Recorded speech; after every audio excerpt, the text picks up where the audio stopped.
আমার তো মনে হয় গত বছরের তুলনায় এই বছর মসজিদে মুসল্লি কম, ঠিক না? মুসল্লি কম। জানি না আমার ধারণাটা আপনাদের সাথে মিলবে কিনা। আমি এই 2-3 ওয়াক্ত যা দেখলাম আমার মহল্লার মসজিদে, তাতে আমার ধারণা হলো যে এই বছর গত বছরের তুলনায় মুসল্লি কম। না, দুনিয়ায় লজ্জিত, এটা সাময়িক, অল্প সময়ের জন্য, বেশি সময়ের জন্য না। দুনিয়া সবকিছুই অল্প সময়ের জন্য। ক্ষণস্থায়ী জীবনে যা কিছু সব ক্ষণস্থায়ী। বিদায় এখানে যা কিছু ঘটবে এটা ক্ষণস্থায়ীর জন্য ঘটবে, চিরস্থায়ী না। চিরস্থায়ী তো হলো মৃত্যুর পরে।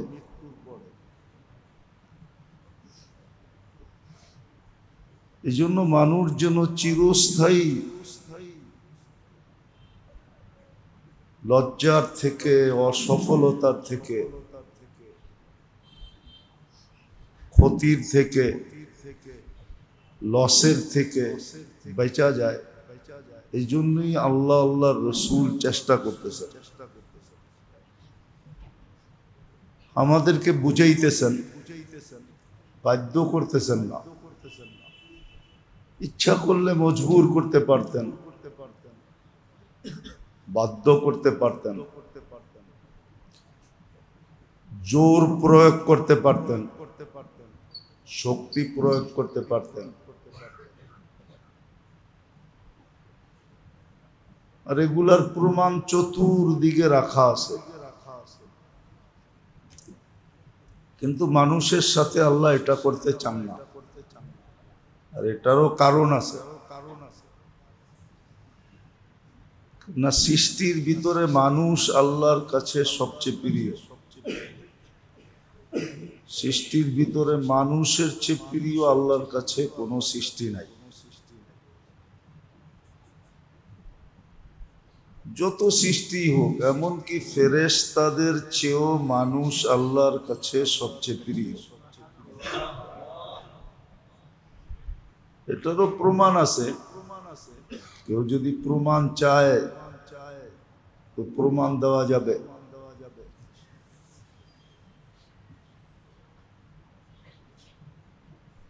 কেননা মানুষই একমাত্র আল্লাহর কাছে প্রিয় সমগ্র সৃষ্টির ভিতরে। এই জন্যই আল্লাহ মানুষের দায় দায়িত্ব নিছেন। কোরআনে কোনো সৃষ্টির দায় দায়িত্বের ঘোষণা আল্লাহ দেন নাই, শুধু মানুষের দিছেন। হুয়াল্লাযী খালাকাকুম সুম্মা রাযাকাকুম। কোরআন বলে তোমাদেরকে অস্তিত্ব দিছি আমি, সমস্ত দায় দায়িত্ব আমি আল্লাহর উপরে। সবচেয়ে বেশি ভালোবাসেন, এই জন্য দায় দায়িত্ব নিছেন। সৃষ্টির ভিতরে মানুষ আল্লাহর কাছে সবচেয়ে প্রিয়। যদিও সৃষ্টির ভিতরে মানুষই একমাত্র অকৃতজ্ঞ। মানুষের মতো অকৃতজ্ঞ কোনো প্রাণী নেই। দুই দিক দিয়েই সমান। সৃষ্টির ভিতরে মানুষ সবচেয়ে আল্লাহর কাছে প্রিয়, আবার মানুষই সৃষ্টির ভিতরে সবচেয়ে বড় অকৃতজ্ঞ, সবচেয়ে বড় নিমক হারাম, সবচেয়ে বড় হতভাগা, কপাল পোড়া। নাহলে মানুষকে কেন বলতে হইতো মা গাররাকা বিরাব্বিকাল কারীম, তোকে আল্লাহর থেকে বিমুখ কে করলো? যে আল্লাহ সৃষ্টির ভিতরে সবচেয়ে বেশি ভালোবাসে। সৃষ্টির ভিতরে সবচেয়ে বেশি ভালোবাসা আল্লাহর মানুষের সাথে। কোন প্রাণীর সাথে আল্লাহর এত ভালোবাসা নেই। যত ভালোবাসা আল্লাহর মানুষের সাথে। এই জন্য সব কিছু মানুষকে উঠায় দিয়া দিয়েছেন, কোন সৃষ্টিকে কিচ্ছু দেন নাই। কোন সৃষ্টির জন্য কোনো কিছু দেন নাই, কোনো ভোগ অধিকার নাই। অন্য সৃষ্টি কিছু ভোগ করলেও মানুষের জন্য করে, কেননা সব সৃষ্টি মানুষের সেবায় নিয়োজিত। সব সৃষ্টি মানুষের অধীন, সব সৃষ্টি মানুষের উপকারে। এই জন্য মানুষকে সবচেয়ে বেশি ভালোবাসে। আবার মানুষই সবচেয়ে বড় কপাল পোড়া, সবচেয়ে বড় অকৃতজ্ঞ সৃষ্টির ভিতরে। আল্লাহর ব্যাপারে সবচেয়ে বেশি অকৃতজ্ঞ মানুষ। মানুষের চেয়ে অকৃতজ্ঞ কোনো প্রাণী নেই, নইলে কোরআন বলতো না কুতিলাল ইনসানু মা আকফারা। আবার মানুষের ভিতরে সবচেয়ে বেশি ভালোবাসেন আল্লাহ উম্মতে মুহাম্মাদীকে। এত বেশি ভালোবাসা কারো কোনো উম্মতের সাথে নাই। এত বেশি ভালোবাসা কোনো উম্মতের সাথে নাই। এত বেশি ভালোবাসা।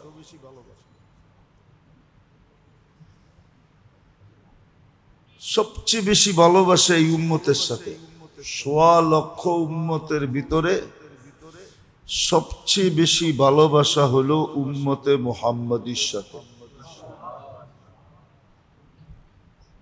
সবচেয়ে বেশি ভালোবাসা, সবচেয়ে বেশি মায়া, সবচেয়ে বেশি মমতা, সবচেয়ে বেশি স্নেহ, সবচেয়ে বেশি প্রেম প্রীতি, যেটা বলবেন ওটাই সবচেয়ে বেশি উম্মতে মুহাম্মাদীর সাথে।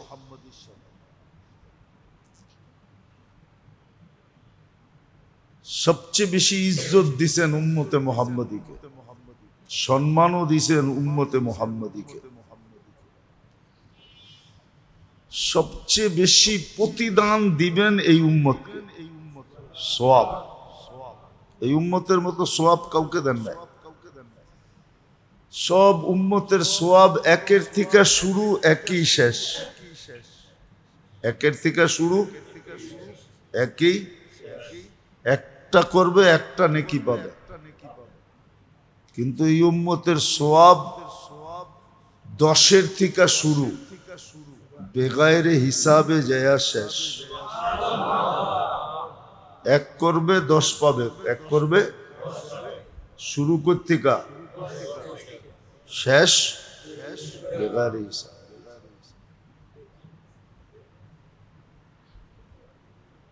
কিন্তু এই উম্মতের মতো কপাল পোড়া উম্মত নাই। এই উম্মত সবচেয়ে বেশি কপাল পোড়া। কপাল পোড়া বলতে আল্লাহ কপাল পড়েন নাই, নিজেরটা নিজে পড়ছে। এই উম্মত সবচেয়ে বেশি অকৃতজ্ঞ, সবচেয়ে বেশি নিমো খারাপ। প্রমাণ দিলে দেখা যাবে, যোগ বিয়োগ মিলা যাবে। এই উম্মত সবচেয়ে বড় কপাল পোড়া। এই উম্মতের মতো কপাল পোড়া কোনো উম্মত নাই। সবচেয়ে বেশি হতভাগা। আল্লাহ করেন নাই, নিজেরা নিজেরটা পড়ছেন। আল্লাহ করেন নাই, নিজের কপাল নিজে পড়ছে। অথচ ১.৫ লক্ষ উম্মতের ভিতরে সবচেয়ে বেশি ভালোবাসা আল্লাহর এই উম্মতের সাথে। সবচেয়ে বেশি ইজ্জত দিছেন এই উম্মতকে, সবচেয়ে বেশি সম্মান দিছেন এই উম্মতকে। দিতে দিতে দিতে দিতে দিতে একবারে শেষ স্তরে নিয়ে গেছে। হ্যাঁ,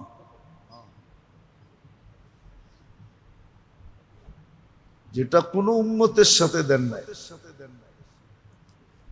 হ্যাঁ, নবীদের আল্লাহর সাথে কথা বলার সুযোগ ছিল, কিন্তু উলামা প্রমাণ করতে পারবে না কোন উম্মত আল্লাহর সাথে কথা বলার সুযোগ ছিল, এটা কেউ প্রমাণ করতে পারবে না। কিন্তু এই উম্মত আল্লাহর সাথে কথা বলতে পারবে, এটা বুখারী শরীফে প্রমাণিত আছে। মুসল্লি ইউনাজি রব্বা, নামাজি আল্লাহর সাথে কথা বলে।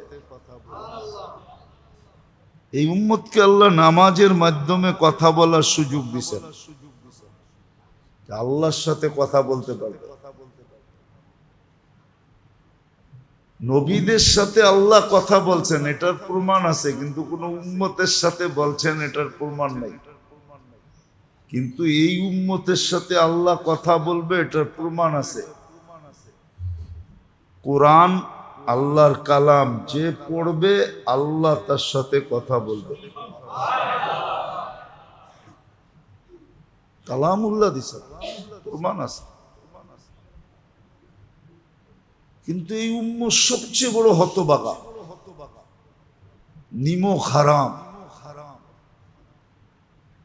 এই উম্মতের মতো নিমক হারাম কোন উম্মত নাই।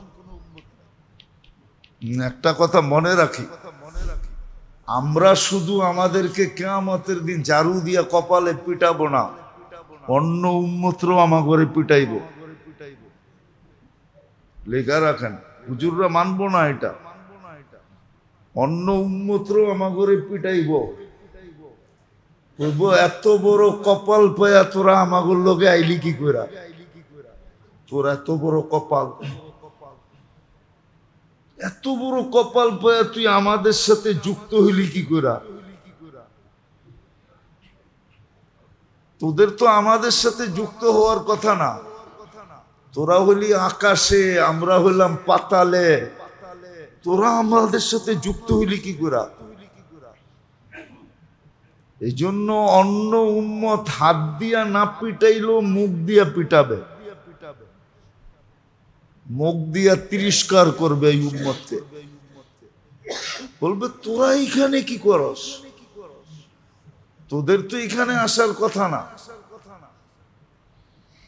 আর এটার যুক্তিও আছে। এই উম্মতের ইজ্জত সম্মান দেখা,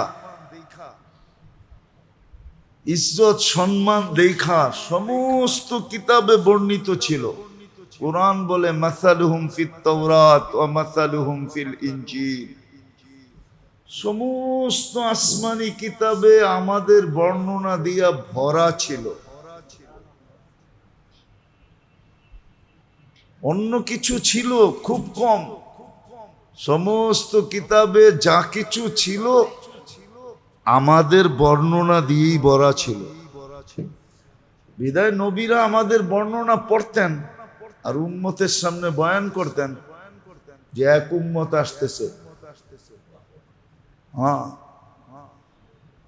এক উম্মত আসতেছে, যার কারণেই তো ঈসা আলাইহিস সালামের মতো নবী, রসুল, উলুল আজমি মিনার রসুল,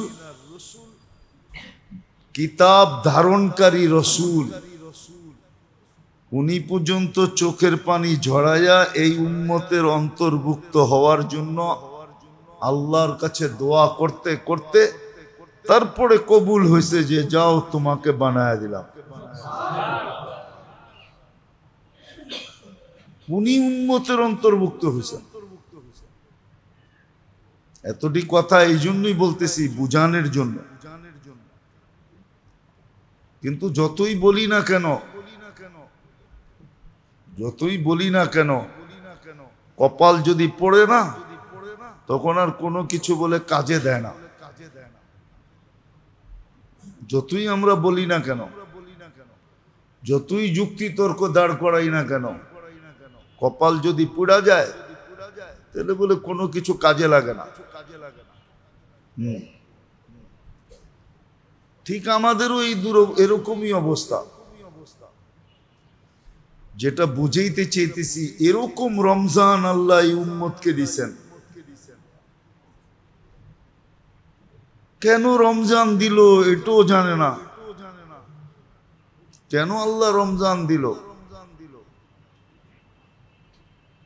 রোজাটা আমাদেরকে এইভাবে সাজায়া কেন দিলেন এটাও ভাবে না। আমার তো মনে হয় গত বছরের তুলনায় এই বছর মসজিদে মুসল্লি কম,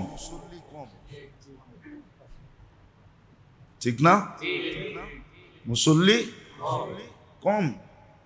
জানি না আমার ধারণাটা আপনাদের সাথে মিলবে কিনা। আমি এই 2-3 ওয়াক্ত যা দেখলাম আমার মহল্লার মসজিদে, তাতে আমার ধারণা হলো যে এই বছর গত বছরের তুলনায় মুসল্লি কম। যখন মুসল্লি কম তাহলে রোজাদারও কম। রোজা রাখলে না নামাজের প্রয়োজন মনে করবে। তারাবিতেও দেখতেছি মুসল্লি কম, বাকি ওয়াক্ত দেখতেছি মুসল্লি। জানি না আপনাদের এই ধারণা আসছে কিনা, মুসল্লি কম গত বছরের তুলনায়। হ্যাঁ, কোথায় গেছে? গত বছর মনে হয় আন্দোলন করতে আসছিল, এই জন্য পড়ছে। এই বছর তো সরকার গঠন হয়ে গেছে, যারা আন্দোলন করতে আসছিল এরা মনে হয় আবার আকাশে চলে গেছে, এই জন্য মুসল্লির সংখ্যা কমে গেছে, ঠিক না? কি এমনই না? হুজুররা হাসে এমন। তাইলে মানুষগুলা গেল কোথায়? গত বছর যে ছিল মুসল্লির সংখ্যা বেশি ছিল, এই বছর যে কমে গেল, এগুলা কই গেল? গতকালকেও কিন্তু ভূমিকম্প হয়েছে, এটা জানেন? জানেন না? জানেন না? আল্লাহরে কইতেই, আল্লাহ যখন দিবেন তখন এরম দিয়েন যে সবাই জানে। এরকম ভূমিকম্প দিয়েন না যে বেশিরভাগ মানুষ জানে না। শুক্রবার কিন্তু কবুল হয়ে গেল, হয়ে যেতে পারে। আল্লাহকে বলতে হইব যে আল্লাহ যখনই ভূমিকম্প দিবেন ডেলি 14 বার দেন, কোনো আপত্তি নাই, কিন্তু যখনই দিবেন এরম দিবেন যে সবাই জানতে পারে যে ভূমিকম্প হইতেছে।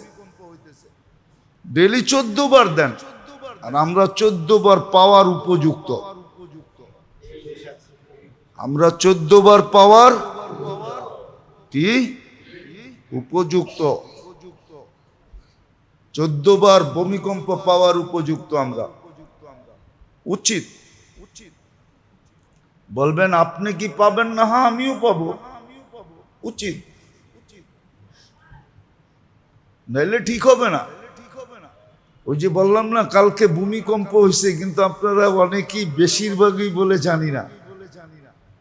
হ্যাঁ, জানেন না? হ্যাঁ, কালকেও ভূমিকম্প হয়েছে।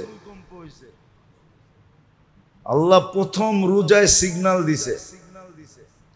হতে পারে আমার কথা সত্য হয়ে যেতে পারে যে ডেলি 14 বার হওয়া শুরু হবে, আর সবাই জানবে।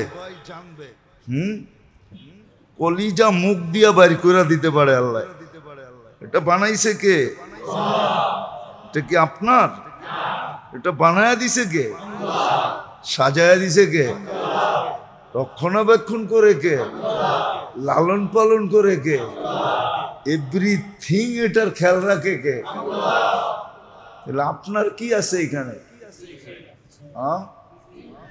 যেটা আল্লাহর, আল্লাহরটা আপনি যদি বলতে পারেন আমার জীবন আমি কাটাবো, যেমন খুশি তেমন কাটাবো, আল্লাহ কি বলতে পারে না আমার দেওয়া দেহ যেমন খুশি তেমন নাচাবো? আপনি যদি স্লোগান দিতে পারেন, আপনি যদি স্লোগান দিতে পারেন যে আমার জীবন আমি কাটাবো, যেমন খুশি তেমন কাটাবো, হ্যাঁ, আপনি যদি অনেকগুলা স্লোগান দিতে পারেন, যেগুলো আমি দিতেছি না, দিলে আবার মিডিয়ায় চলে যাবে, কে কি বলা শুরু করবে। আপনি যদি এতগুলা স্লোগান দিতে পারেন, তা আল্লাহ তো একটা স্লোগান দিতে পারে, সৃষ্টি তুই আমার যেমন খুশি তেমন তোরে নাচামো। আর হাদিসে লেখা আছে ফাইল্লাম তারদা বিমা কাসসামতু লাক, ফাইল্লাম তারদা বিমা কাসসামতু লাক উসাল্লিত আলাইকা দুনিয়া তারকুস কামা ইয়ারকুসুল ওয়াহশিয়্যু ফিল বাররিয়া। আল্লাহ বইলা দিছে হইতে পারে আমি তোরে ইচ্ছা মতো নাচামো, এমন নাচামো যেরকম চতুষ্পদ প্রাণীগুলা জঙ্গলে ছুটতে থাকে ওরকম তোরে ছুটামো, নাচামো, ওরকম নাচামো। এটা আল্লাহর অঙ্গীকার আছে, কোন ক্ষেত্রে আইসা নাচাবে। তাহলে রমজান কেন দিল এটাও জানে না, কি জন্য দিল এটাও জানে না, মানা তো দূরের কথা, জানেই না। একদল মনে করতেছে কামার সিজন, খালি কামাও। একদল মনে করতেছে টাকা কামার সিজন, খালি টাকা কামাইতেছে। আরেক দল মনে করতেছে শ্রম দেওয়ার সিজন, খুলু শ্রম দিতেছে। কেন রমজান দিল এটাও জানে না, কি কারণে রোজা দিল, রোজার অর্থ কি এটাও জানে না। রোজার অর্থটা কি?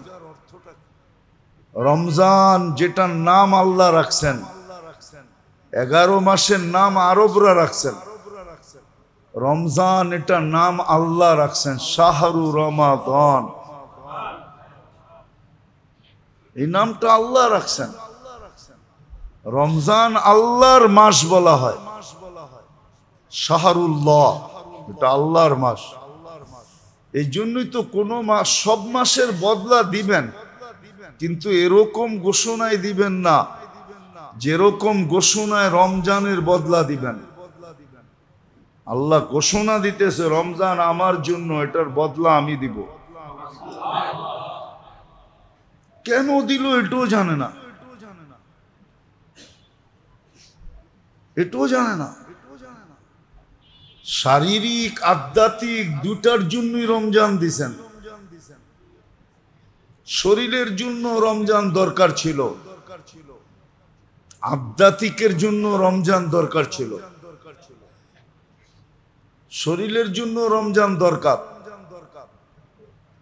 এই জন্য তো আল্লাহ রসুল বলছিলেন আমার উম্মত যদি রমজানের গুরুত্ব, মহত্ব, বড়ত্ব এবং রমজানের ভিতরে কি আছে এটা যদি জানতো, তাহলে আল্লাহর কাছে দোয়া করত পুরাটা বৎসর রমজান দেন।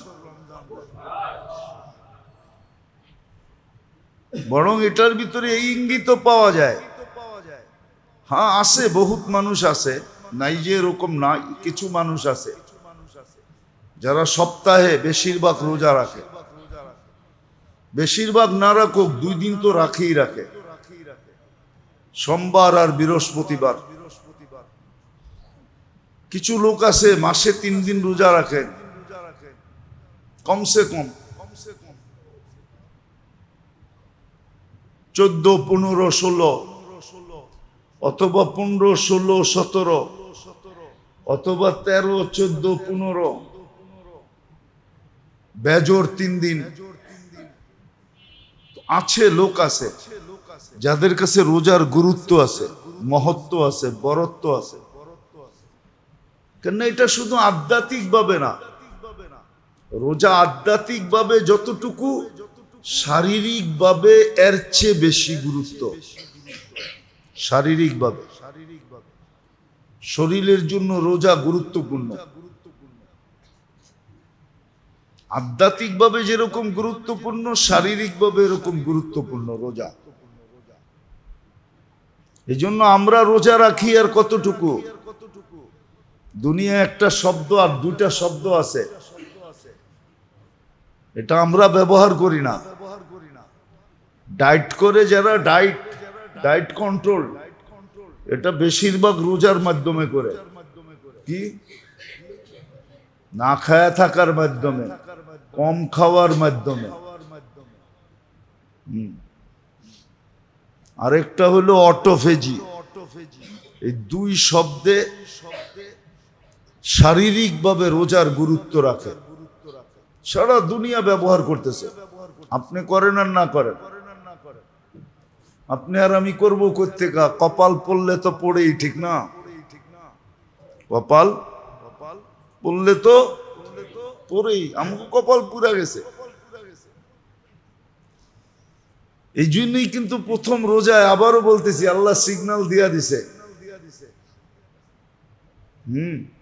সকালবেলাই সিগন্যাল দিছে, বিকালবেলা দেয় নাই। গতকালকে ভূমিকম্প সকালবেলাই আসছে। উৎপত্তি স্থল যদিও সুনামগঞ্জে, কিন্তু কাঁপছে সারা বাংলাদেশে। ফজরের পরে দিছে তো, এই জন্য ঘুমানো ছিলেন, ঘুমের মধ্যে দিয়ে চলে গেছে, এই জন্য খবর পান নাই। যেইখানে উৎপত্তি স্থল ছিল ওরা খবর পাইছে সবচেয়ে বেশি, আপনার আমি পাই নাই। একটু দূরে তো, 150-200 কিলোমিটার দূরে তো, এই জন্য খবর পান নাই। কিন্তু আবারও বলতেছি, উচিত যাতে খবর পাই, এরকম পাওয়ায়া দেওয়া। আল্লাহ যেন এরকম পাওয়ায়া দেয় যে সবাই খবর পাই। কবেন জুমার দিন মেম্বরে বয়া বদদোয়া করতেছেন না, বদদোয়া না, এটা